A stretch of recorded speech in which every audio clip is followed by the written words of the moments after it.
Olá, muito boa tarde. Hoje é dia 22 de maio de 2020. Estamos ao vivo aqui pelo Infomoney no programa Fundos Imobiliários, ao vivo e em casa, como tem sido a rotina dos últimos meses já, né? E cada vez mais adaptado também, sabendo e lembrando que daqui a pouco a gente está de volta à vida cotidiana, não como era antes, porque as coisas sempre mudam, mas daqui a pouco a gente está de volta. O importante é não parar, porque o mercado não para, a vida não para, as suas compras não param, e tudo que a gente compra está lá num galpão de logística, precisa ser entregue, seja uma compra online, ou seja uma compra presencial, tem que ser abastecido por um galpão de logística. Fora isso, cada vez mais a gente precisa de ajuda, de atendimento, como funciona. A minha TV a cabo não está funcionando direito, eu não estou conseguindo fazer uma função no aplicativo do banco, e tudo isso, como sempre eu falo, não existe negócio sem imóvel, até para conseguir ter o atendimento lá do outro lado, precisa de um imóvel. Imóveis esses que fazem parte, por exemplo, da carteira do, não consigo falar, Alianza Trust e Renda Imobiliária, não Fábio? Você vai fazem parte da carteira do Alzirão. Tá certo. Às vezes eu penso e falo assim, Alzira... O nome é carinhoso. Nome carinhoso, a gente gosta. Não tem problema. O Alianza Trust e Renda Imobiliária, né? Um fundo que vem crescendo, desempenhando, e o Fábio já virou parceiro do programa, assim, primeira participação foi quase em seguida que o fundo foi lançado, né, Fábio? Foi sim. É isso. Deixa aí, eu dar um aviso antes da gente começar. Você que está assistindo ao vivo deve ter notado que o chat do YouTube está desabilitado. Não é porque a gente não quer sua opinião, é pelo contrário, a gente quer sua opinião com mais qualidade para, inclusive, eu conseguir acompanhar, e mais do que isso, eu quero bater um papo com você via chat. Então, presta atenção que logo abaixo aí do vídeo tem um link. Eu vou até abrir aqui, ó, tá escrito, mande seus comentários... Mande os seus comentários e perguntas no nosso chat. Acesse e tem um link logo abaixo do vídeo, na descrição do vídeo.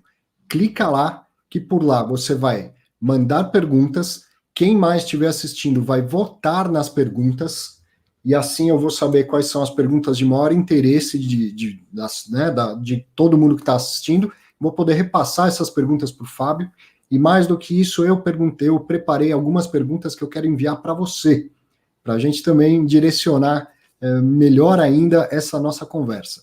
Então, acesse aí pelo link, eu vou dar um tempinho para mandar a primeira pergunta, mas vamos testar, vamos fazer essa ferramenta funcionar e melhorar o nosso bate-papo. E você vai me ajudar com esse teste aí, Fábio. Não, vamos lá, maravilha. Novas tecnologias aí, prazer. Sempre ser divertido. Vamos lá.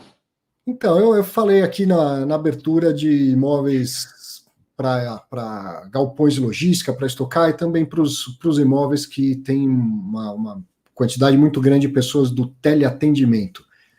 Como está hoje a carteira do Alzira, né, do Alianza Trust? Vamos atualizar, porque esse portfólio vem crescendo, e depois queria que você falasse, né, de como, neste momento que a gente está passando, tem sido a relação dos inquilinos com os imóveis. Tem imóvel que está operando normalmente, tem imóvel que está fechado. Imagino que aqueles de operação de teleatendimento, por exemplo, já esteja, né, provavelmente não esteja sendo utilizado nesse momento, né? Depende, tem casos e casos. Vamos para um update de portfólio, vamos dizer assim, e aí a gente linka num update de situação, né, nesse ambiente que a gente está vivendo novo hoje em dia. O portfólio realmente cresceu, a última vez que a gente conversou, que foi mais ou menos um ano atrás, né, perto da segunda oferta nossa, e aí, passada a oferta, a gente fez as aquisições, o portfólio mudou muito de um primeiro portfólio de 2 imóveis apenas, quando o fundo nasceu, para 7 hoje, então foram feitas 5 aquisições, pós segunda oferta, e entre a nossa última conversa e hoje, bastante imóvel novo aí no portfólio. A gente seguiu uma linha que às vezes dificulta um pouco o pessoal nos analisar, enquadrado do híbrido, né, de não ser temático. O fundo não é de logística, não é de escritório, não é de shopping, ele mistura ativos de diferentes usos, de propósito, isso atrapalha algumas questões, principalmente esse tipo de coisa de mercado, analistas, onde é que eu te classifico, como é que eu comparo, o seu preço por metro quadrado está muito caro para a logística. Não é, tem prédios aí, a gente às vezes passa um pouquinho essa questão de a dificuldade de enquadrar nas caixinhas mais normais aí, porque a gente não quis ir para o lado do temático, né, de fazer um fundo só logística, só escritório, ou com algum tema assim. Então, ele segue, o pessoal está chamando de híbrido, né, acredito eu, esse tipo, e a gente sempre seguiu desse jeito. Então, as aquisições da segunda oferta também foram de imóveis dos dois tipos, tanto logística como prédios de escritório. Foram aquisições numa linha muito parecida, com o que a gente sempre colocou como a cultura e a visão, que é imóveis, a nossa visão de uma qualidade imobiliária importante, o conjunto de opções, de critérios, vamos dizer assim, né? Tem gente que às vezes diz, mas aquele imóvel é meio velhinho, tudo bem, mas o imóvel velhinho, mas numa localização extraordinária e comprado num bom preço, eu prefiro o velhinho numa localização extraordinária do que um imóvel recém-construído no interior de uma floresta. Então, assim, a gente tem critérios imobiliários muito fortes, um DNA imobiliário muito forte, a empresa tem um conjunto de sócios que, com exceção de eu mesmo, todos os outros são arquitetos, engenheiros, são gente com um DNA e uma expertise de real estate mesmo, de tijolo muito, muito forte.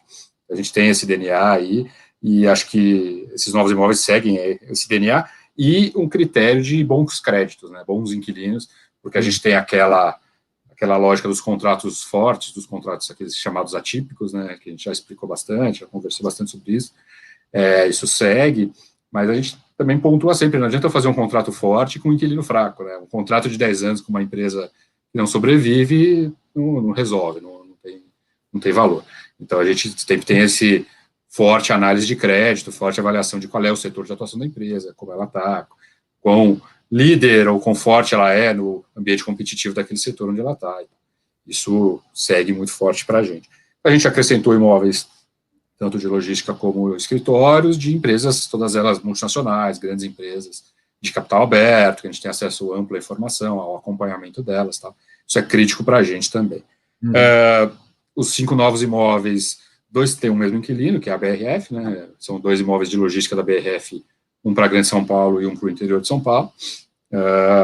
Depois a gente tem um outro logística, uma empresa americana de origem chamada Aptiv, que ela é uma empresa de autopeças, mas faz um tipo de autopeças extremamente especializado, uma coisa chamada de chicote, que é uma peça da eletrônica dos veículos, né? Então é o que o pessoal chama da espinha dorsal, digamos assim, o sistema nervoso de um veículo, né? Então que liga os diferentes sensores, máquina de abrir o vidro, sensor de estacionamento, sensor de chuva do para-brisa e tal, toda essa parte eletrônica dos carros. Então, uma coisa que tem ganhado muita importância nos veículos. Quanto mais moderno e novo um carro, mais ele precisa desse produto e não menos. Carro autônomo, todo esse tipo de assunto beneficia demais essa companhia, é uma empresa que vem numa trajetória muito boa nos últimos anos. O imóvel é o imóvel dele, tanto de logística quanto de montagem desse produto, aqui para o mercado brasileiro. Então, esse foi o outro de logística. Então, foram os 2 BRFs, que são logística, este é logística, e 2 prédios, 2 escritórios aqui em São Paulo, 2 edifícios monousuários. O clássico contrato longo para escritório é aquele edifício monousuário, né? Dificilmente você vai achar um contrato atípico longo num prédio, numa laje, num andar, né? Ninguém vai... muito improvável você conseguir encontrar uma situação em que alguém vai assinar um contrato de 10 anos firme, por 10 anos, para um andar de um escritório convencional, porque o escritório convencional, ele é, de certa maneira, uma commodity. O cara poderia ir para o prédio ao lado, porque se travar num contrato longo, num escritório convencional, mas existem essas situações de monousuário, de escritório específico. Muita empresa prefere operar num prédio próprio, num monousuário, e aí, normalmente, nascem contratos longos, porque aí o cara quer saber que ele vai ficar lá no longo prazo, não vai ter que sair. Então, outros foram feitos outros 2 imóveis aí de prédios nessa segunda oferta. Um é o imóvel da IPG aqui no Brasil. IPG é a abreviação de Interpublic Group, é a maior empresa de agência de propaganda do mundo. É uma empresa americana de origem, listada na Bolsa de Nova York, que é dona de dezenas de outras agências, né? O grupo IPG, o nome IPG em si não é um nome tão conhecido, mas porque ele opera com várias agências de diferentes marcas. Aqui no Brasil, a principal deles é a Macan Erickson, grande agência estrangeira, que aqui comprou a W Brasil e, neste movimento, virou a principal aqui do país.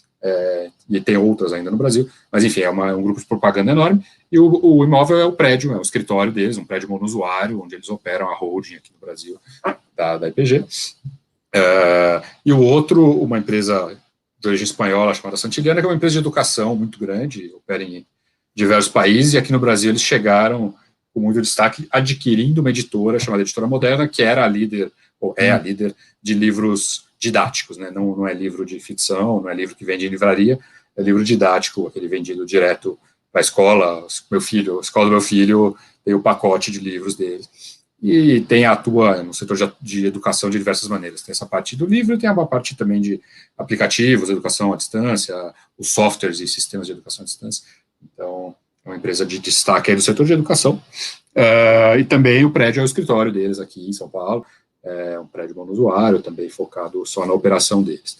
Esses foram, que eu descrevi, tentei ser breve aqui, foram as últimas 5 aquisições pós-segunda oferta. Então, com essas e os 2 anteriores, a gente chega aos 7 imóveis atuais do portfólio. Realmente mudou e diversificou bastante o perfil do fundo, né? Deixa eu lembrar para você que está assistindo que o chat agora está funcionando aqui num link à parte, logo abaixo do vídeo no YouTube, na descrição você encontra um link. Vai lá que esse chat é interativo. E eu acabei de soltar uma pergunta. Eu quero saber se você que está assistindo é cotista do Alzirão, do Alianza Trust Renda Imobiliária. E também mande as suas perguntas por lá. Vai lá que eu estou aguardando as suas perguntas e as suas respostas. O resultado dessa pergunta aí depois. Essa eu estou curioso. Essa mudança de perfil, ela já era pensada desde o início do fundo, ou no começo a ideia era ter mais imóveis, né, de logística, galpões, e ao longo do tempo, com uma mudança de cenário econômico, a gestão entendeu por mudar também o perfil do fundo?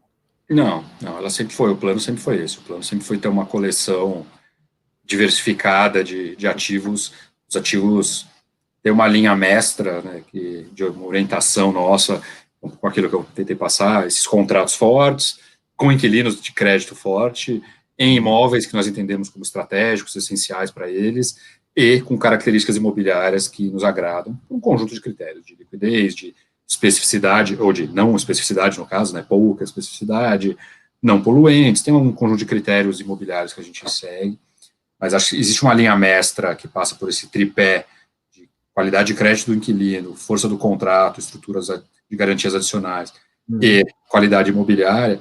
Dentro desse tripé, a gente segue desde o princípio, a gente sempre foi, de alguma maneira, agnóstico em termos do tipo do imóvel. O fundo nunca foi criado para ser setorial, ele nunca foi criado para ser só logística ou ser só escritório, e nem alterou. Desde o princípio, a ideia sempre foi ser ambos, inclusive, quando ele nasceu com só 2 imóveis, e, de novo, a ideia nunca era ficar com 2 imóveis, ele só nasceu daquele jeito, mas com um plano de longo prazo, de crescer, se tornar um grande portfólio diversificado de ativos, que tem essa linha mestra aí, esse DNA que eu mencionei. Mas quando ele nasceu, os 2 primeiros imóveis já eram cada um de um tipo, um é um escritório e um era logística. Os 2 primeiros já tinham essa quebra de tipo de ativos diferentes. Só mencionando brevemente, acho que para quem conhece menos, os 2 ativos iniciais, um é ligado um pouco à sua fala inicial, é um contact center, né, um imóvel daquela atento operadora de contact center, e posso chegar já em como eles estão operando, vamos voltar para esse assunto em breve, e o outro, um imóvel de logística, que é o último aí do fundo, foi o primeiro comprado, mas é o último para descrever aqui, que é o imóvel de logística para a Grande São Paulo, de uma empresa chamada Air Liquid, que basicamente produz oxigênio, literalmente, né? Ele é a maior empresa do mundo de produção do que eles chamam de gases industrializados, e o grande negócio dele é produzir aqueles cilindros de oxigênio que são usados principalmente em hospitais, mas também na casa de pessoas que têm problema respiratório e tal. E, evidentemente, um momento especial para essa empresa atualmente, inclusive. Foi uma das primeiras que eu lembrei quando a gente começou a enfrentar essa questão da saúde, essa crise de saúde. Falei, bom, você tem um inquilino que está numa fase boa para o próprio negócio, é a Air Liquid, né? Porque, com certeza, os hospitais estão demandando muito mais oxigênio do que estavam antes, né? Significa dizer também, o Fábio, que pode continuar em próximas emissões, quando o fundo crescer, pode ser que a gente tenha outros ativos de outros segmentos ainda no portfólio do fundo? Pode sim. Tem algum segmento que não é alvo? Que, assim, eu não pretendo ter um tipo determinado, assim. A gente tem algumas exceções, inclusive as nossas exceções, elas estão em regulamento, tá? Elas são firmes no sentido de estão em regulamento, e basicamente é o seguinte: a gente não trabalha com o setor de saúde, hospitais, por exemplo. Algumas questões nossas, assim, o tipo do ativo é muito específico, então a gente evita o que a gente considera muito específico, e um deles é hospital, então a gente não trabalha com hospital. Outro ativo que a gente considera muito específico e evita é o que a gente chama de indústria pesada, indústria de verdade, né? O Aptiv, existe uma montagem ali, o que o pessoal no mercado chama de light assembly, que é uma montagem simples, mas é uma montagem simples. O imóvel em si é um galpão convencional. Se você tirar as pessoas que estão ali fazendo a montagem em si, o imóvel é um galpãozão. Agora, existe indústria que é indústria mesmo, pesada, uma metalúrgica, indústria química, não sei o quê. Aí o imóvel vai ser realmente muito específico. E aí tem algumas questões até também de contaminação e tal, mas sem entrar muito nesse detalhe.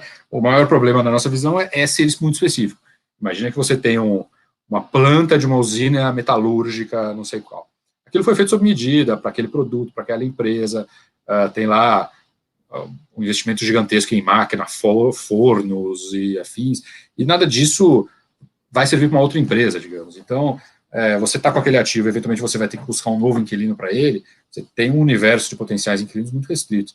Isso acaba deixando o próprio inquilino atual uma situação negocial, uma posição negocial muito mais forte, e é muito pior para nós, proprietários, você ter um imóvel com um inquilino com um uso muito específico e, portanto, também uma restrição muito grande de potenciais inquilinos. A gente evita essas indústrias, por regulamento, e a gente evita a área de saúde, hospitais, também definida em regulamento. Fora isso, então já nos perguntaram, você faria eventualmente uma loja de varejo, essas lojas, claro que teria que ser um ativo grande, mas uma loja dessas lojas grandes de varejo, o que o mercado chama de big box, né, uma loja grande, essas lojas que são destinos, as lojas da área de bricolagem, de material de construção, esse tipo de coisa, faríamos, assim, não tem problema. Tem algumas empresas desse setor que são ótimos créditos, então faríamos. A gente potencialmente faria alguma coisa que fosse também um tipo de escritório, mas um pouco diferente. Tem da área de tecnologia, um data center, existem uns tipos de ativo eram escritórios, mas estão se convertendo em mais área de tecnologia, data centers e tais, são coisas interessantes que a gente tem olhado. E tem alguns outros tipos que faríamos. O que não está nas exceções, a gente, a princípio, poderia fazer.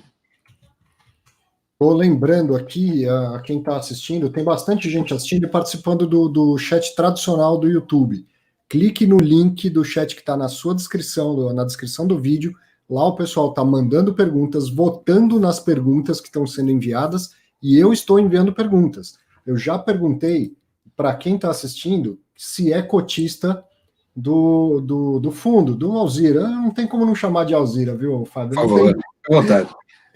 Por enquanto tem 44% de quem respondeu sim é cotista, 44% não é cotista e 11% já foi cotista, mas vendeu as cotas. Atualmente não é cotista, mas já foi.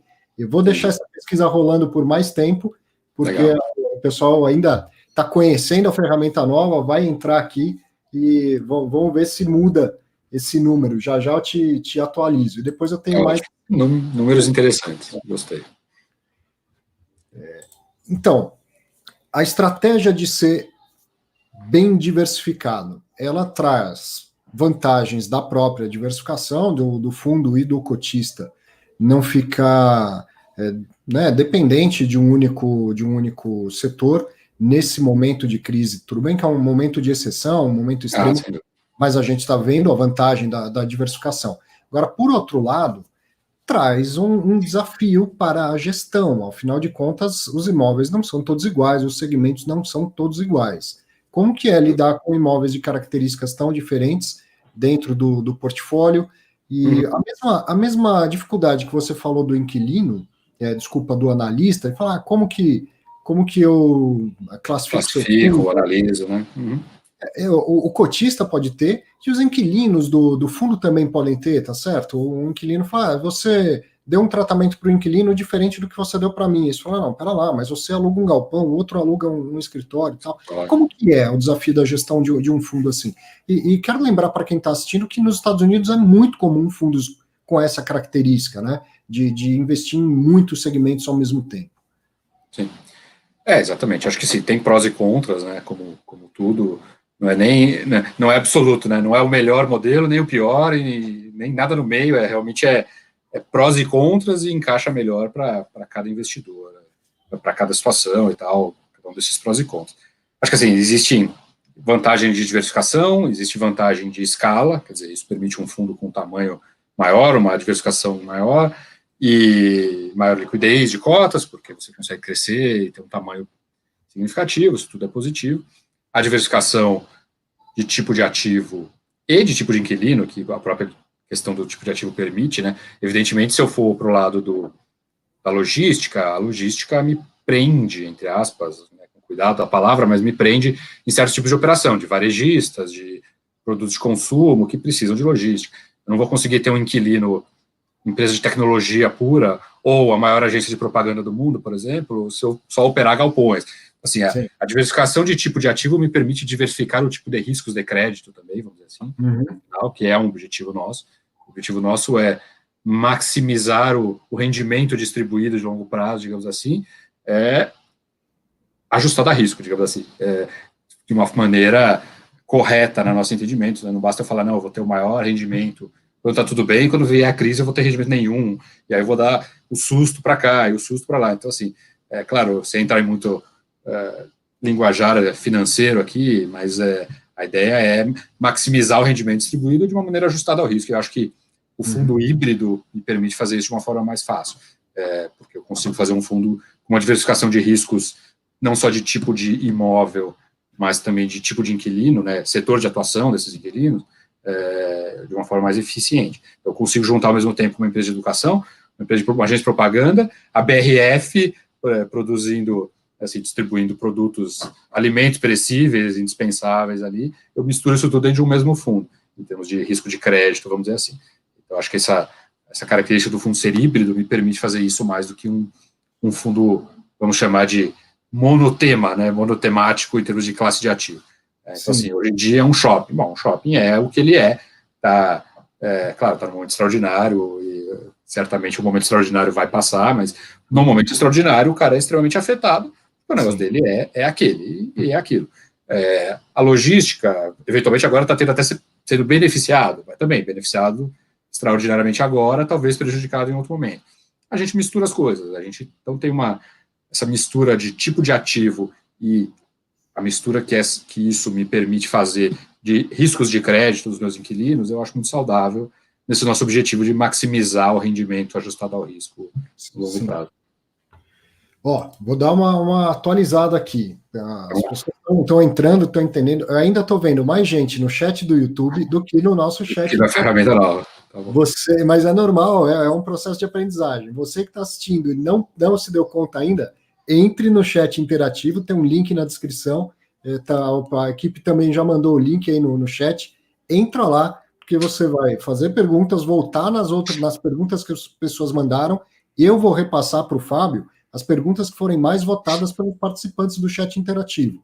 E eu também estou mandando perguntas, uma delas é saber se a audiência é cotista do Alzira. Mudou um pouco a composição, Fábio. Agora são 43% cotistas, 48% não cotistas e 9% que já foram cotistas, mas agora não são mais. Eu ainda vou deixar essa pesquisa aberta por mais um tempinho, depois eu vou mandar uma outra pesquisa. Mas tá vindo, tá crescendo. Acabou de entrar mais gente. E assim, eu estou meio atrapalhado aqui nessa primeira vez, mas acho que vai funcionar muito bem. Parece uma ferramenta muito, muito boa esse interativo. Do ponto de vista, e daqui a pouco eu vou te passar a primeira pergunta que está sendo a mais votada lá. Do ponto de vista da expectativa de distribuição de rendimento, o fato do fundo ser bastante diversificado em segmentos traz estabilidade ou pode trazer mais variação do rendimento mensal? Não, eu entendo que traz estabilidade. É um pouco até o que eu estava comentando do o retorno, o rendimento ajustado ao risco que eu comentei na pergunta anterior. Eu acho que a gente tem um risco entenda-se risco a possibilidade do fluxo de caixa futuro esperado não ser aquele esperado, né, digamos assim. Esse é o nosso entendimento de risco quando eu estou falando de rendimento. Eu acho que o risco é um risco inferior a outros por essa diversificação, tanto de tipo de ativos quanto de tipos de inquilinos, né? Tipo de inquilino quer dizer os setores de atuação, ao mesmo tempo tenho grande empresa de alimento, grande empresa de propaganda, grande empresa de educação, uma mistura de setores. Dificilmente, claro que no momento atual o que eu vou falar é meio estranho, mas é difícil imaginar momentos em que todos os setores são afetados de forma igual, que todos os setores estão prejudicados. Assim, essa diversificação de tipos de inquilinos, de diferentes setores de atuação e tipos de imóveis de diferentes usos, eu acho que do ponto de vista de risco, ela é muito favorável nessa diversificação. Ou, portanto, acho que a expectativa é de ter um rendimento mais previsível do que um fundo mais concentrado numa única classe de ativo ou num único inquilino, tipo de inquilino.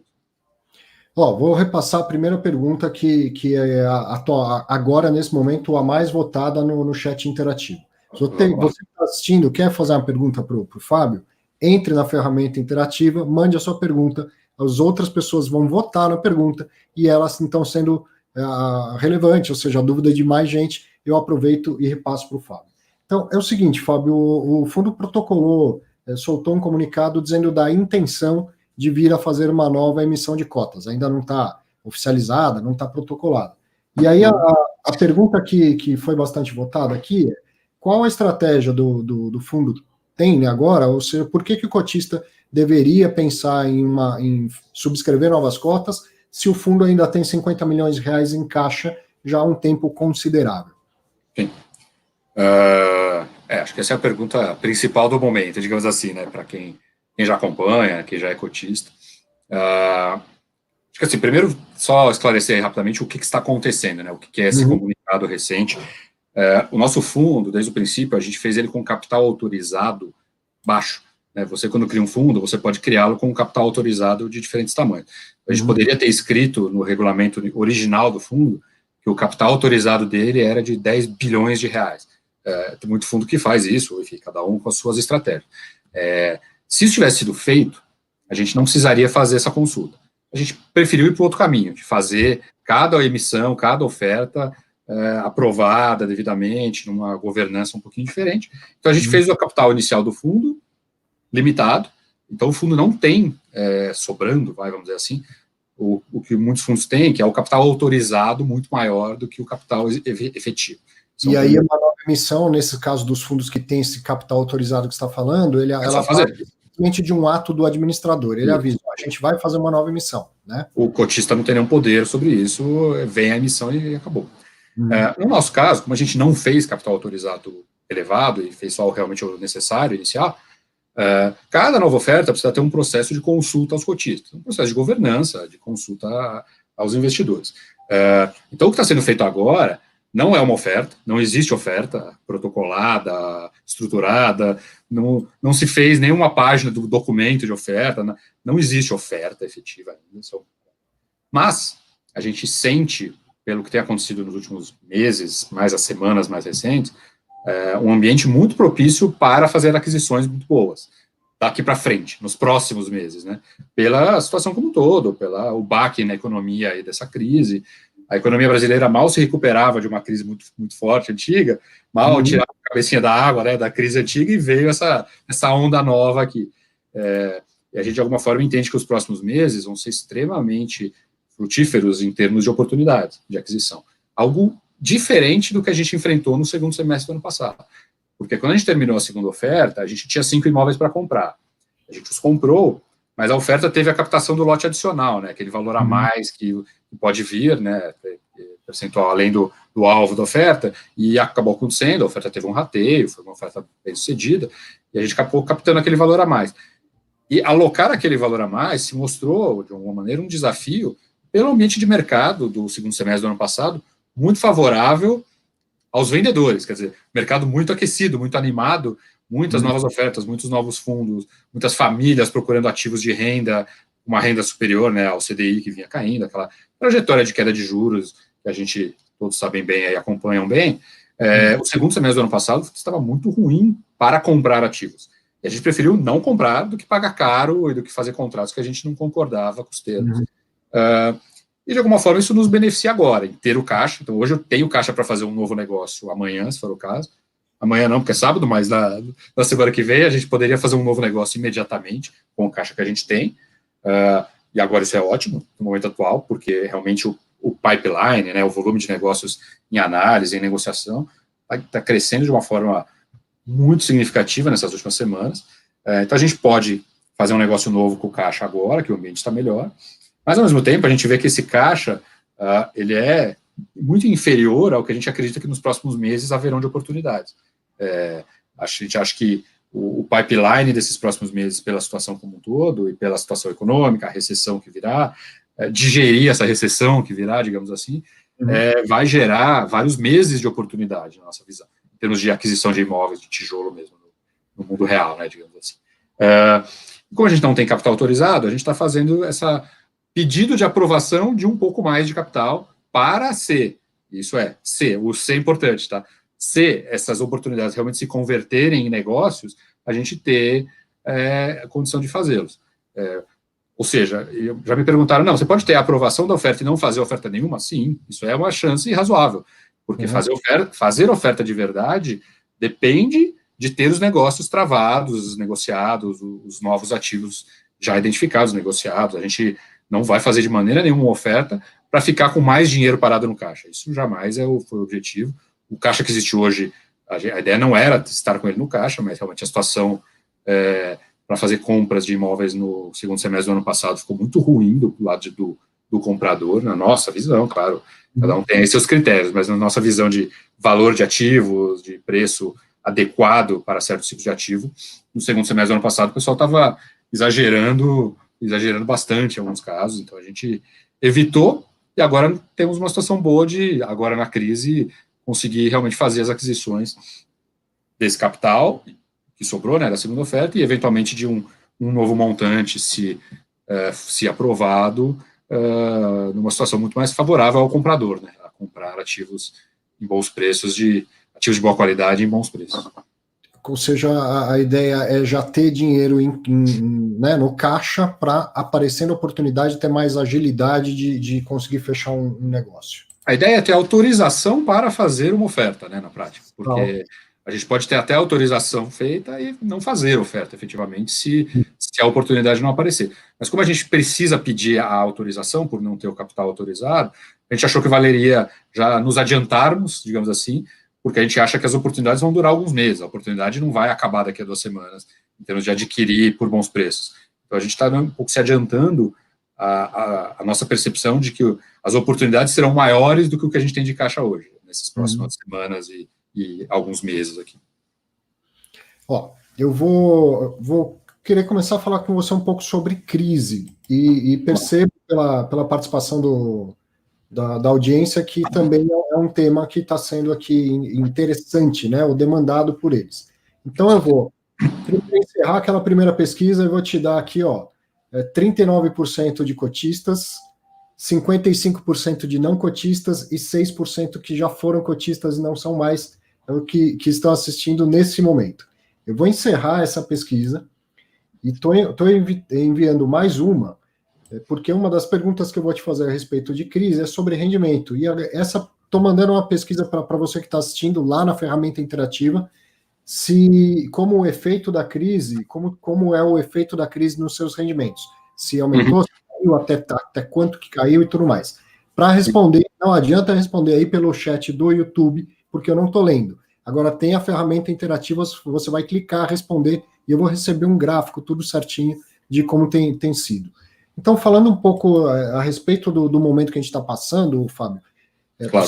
Assim, é uma exceção tão grande que praticamente todos os setores estão sendo atingidos, né? Uns, evidentemente, com mais gravidade, mas não tem setor que simplesmente, essa crise não é comigo.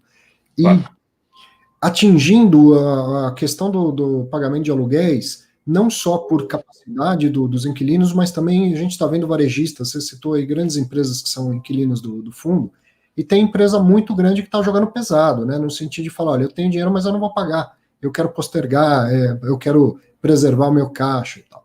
Então, como tem sido o impacto da crise e o relacionamento com os inquilinos, o recebimento dos aluguéis, já impactou o rendimento? Pode vir a impactar ainda mais para frente?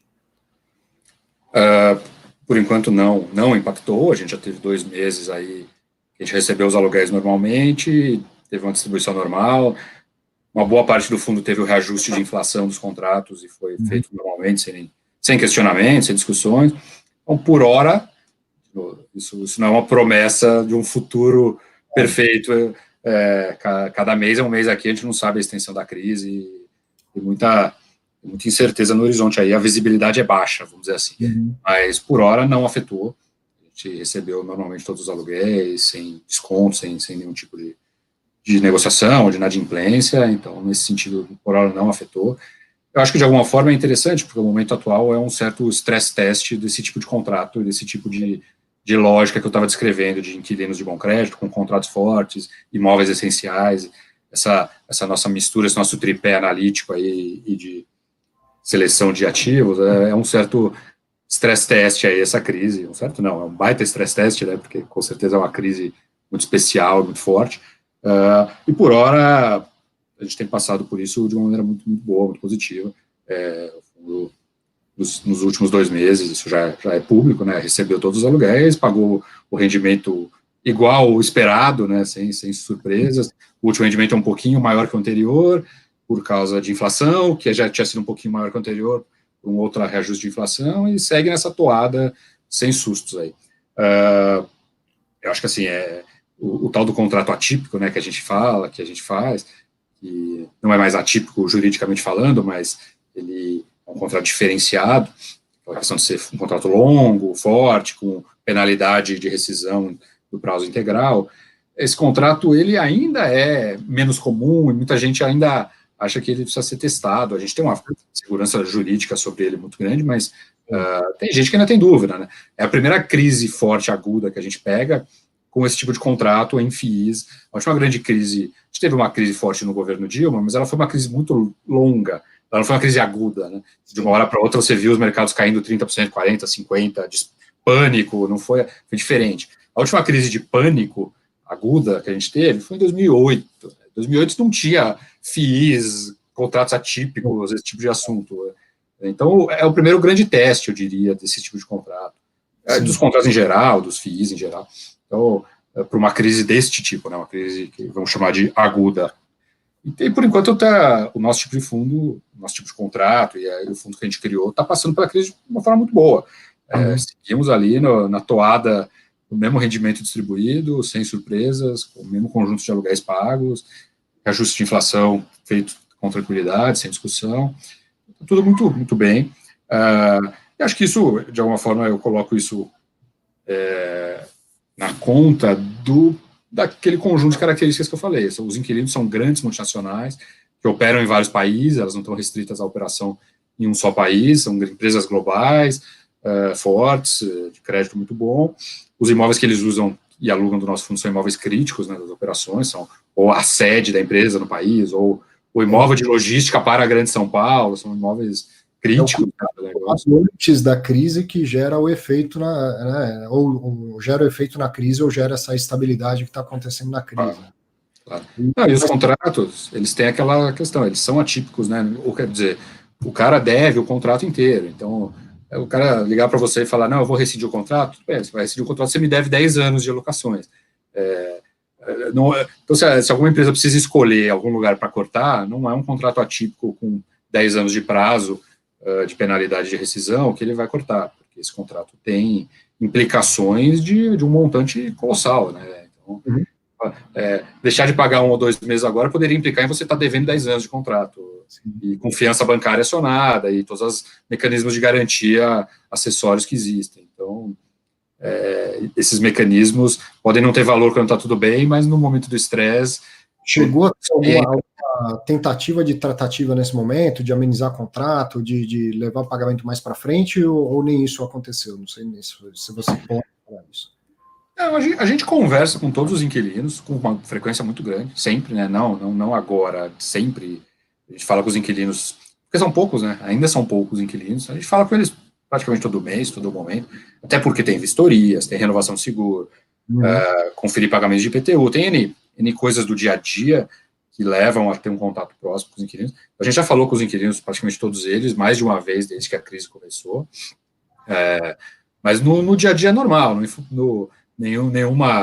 não houve nenhuma demanda de não quero pagar aluguel, ou nenhuma formalização de nenhum pedido de carências ou de qualquer coisa, descontos, carências, nada disso. A gente mantém contato com os inquilinos frequente. Eu diria que a gente já falou com pelo menos umas 2 vezes com cada inquilino desde que essa crise começou, mas numa frequência convencional. Eu diria que na média fala uma vez por mês com os inquilinos, por causa de diferentes assuntos, seja reajuste de inflação, seja IPTU, renovação de seguro, vistorias, visitas para vistorias fotográficas e tal. A gente fala com os inquilinos com uma grande frequência e isso segue. Mas são interações normais, não aconteceu nada de extraordinário. Não. Vou te passar mais 2 perguntas que estão vindo lá da ferramenta interativa como as mais votadas. E só também, como eu soltei uma outra pesquisa, eu perguntei como foi o efeito da crise nos rendimentos do fundo imobiliário que você recebe. Você, quero me referir a você que está assistindo, não ao Fábio. E 17% diz que não mudou o valor que recebia. 33% perceberam uma queda de até 10% nos rendimentos mensais, 39% uma queda de até 20%, 11% uma queda maior do que 20%, e aí tinha uma última opção, assim, meus rendimentos foram a zero, ninguém assinalou essa opção, sinal de que... O pessoal está diversificando carteira, pelo menos. Nossa audiência diversifica a carteira, exatamente. Ainda bem. Vou deixar essa pesquisa aberta por mais um tempo. Se você está assistindo e não está entendendo onde está essa pesquisa, clica no link que está do chat interativo na descrição. É por lá que a gente está conversando. E eu vou fazer agora perguntas para o Fábio, que foram enviadas pelo link do chat interativo e foram as mais votadas por todo mundo que está acompanhando. Então, 2 perguntas aqui das mais votadas. Primeiro, com a crise, se você pode citar algum ensinamento mais relevante para o mercado de fundo imobiliário, você pode até dizer, olha, no caso aqui da nossa gestão na Alianza, ou se você quiser dar uma resposta mais ampla para o mercado de fundos imobiliários, qual seria um ensinamento dessa crise? E já vou aproveitar e fazer a segunda mais votada, que é se o gestor investe no próprio fundo. Primeira, ensinamentos, eu acho que assim, acho que um muito importante, porque eu vi muitas coisas que me deixaram preocupados nas últimas semanas, dos comentários das pessoas com uma surpresa em relação às quedas. Quer dizer, a gente passou uma crise muito séria, muito aguda, mas quedas de 20%, 30%, 40% de cotas de fundos imobiliários não são impossíveis ou inesperadas, né? Então, muita gente dizendo, não, mas eu estava colocando nos fundos imobiliários aquele dinheiro que eu tinha tirado da poupança, era a minha reserva de emergência, e fundo imobiliário é um ativo de renda variável, ele pode cair 20%, 30%, 40%, 50%, e isso pode acontecer, inclusive, exatamente no momento em que você precisa da reserva de emergência. Exato. Incrivelmente, inclusive a maior probabilidade, eu diria, a reserva de emergência pode ser usada ou necessária bem quando existe uma crise. Então, acho que essa lógica de usar fundo imobiliário para recursos que antes estavam num fundo DI, por exemplo, como uma reserva, não deve acontecer. O fundo imobiliário deve ser enxergado como mais análogo a investir em ações do que a fixa de reserva. Então, dinheiro que você pode precisar, eu usaria uma lógica do tipo, dinheiro que você pode precisar usar nos próximos 3 anos, não é para fundo imobiliário. Esse dinheiro é para estar na reserva de emergência de verdade, em tesouro, em um fundo DI básico.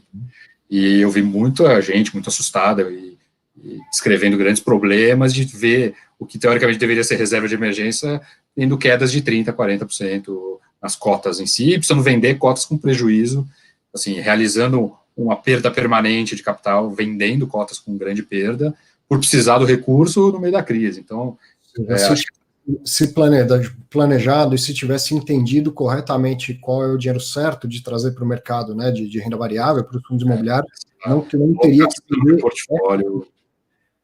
Exatamente.